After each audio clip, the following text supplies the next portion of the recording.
கனமழை. இன்றைக்கு சென்னை மாநகரம் முழுவதும் மரங்கள் சாய்ந்தன, மின் கம்பங்கள் உடைந்தன, டிரான்ஸ்பாரம் பழுதடைந்து விட்டது.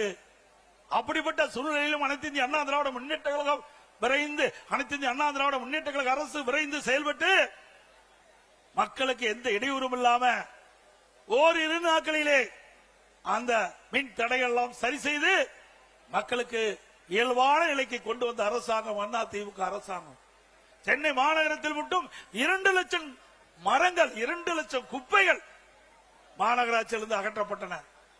எப்படி மக்களுக்கு பிரச்சனை ஏற்படுகிற போது அந்த பிரச்சனையை தீர்க்கக்கூடிய வல்லமை படைத்த அரசாங்கமா அனைத்து இந்திய அண்ணா திராவிட முன்னேற்ற கழக அரசு விளங்கியது. அண்மையிலே ஓராண்டு என்று நினைக்கின்றேன், ஓராண்டு 2 ஆண்டு இருக்கின்ற நினைக்கின்றேன். சென்னை மாநகரத்தில் வெறும் மழைதான் பொழிந்தது. எல்லா பக்கமும் எல்லா சாலையிலும் தண்ணீர் தேங்கி இருந்தது.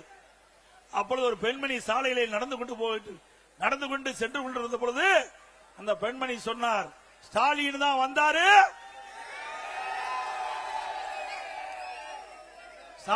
வந்தாரு, நீச்சல் அடிக்க விட்டார். அப்படிப்பட்ட நிலைமைதான் சென்னை மாநகரத்தில் விளங்கி கொண்டிருக்கின்றது.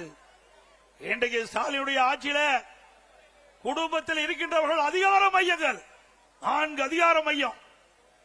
1 முதலமைச்சர் ஸ்டாலின், 2 துணை முதலமைச்சர் உதயநிதி அவர்கள், 3 திரு ஸ்டாலினுடைய மருமகன் சபரீஸ்வரன், 4 திரு ஸ்டாலினுடைய மனைவி மரியாதைக்கு துர்கா அவர்கள்.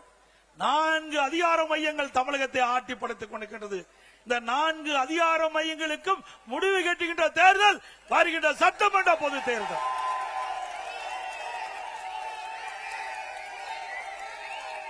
முடிவு கட்டுவீங்களா?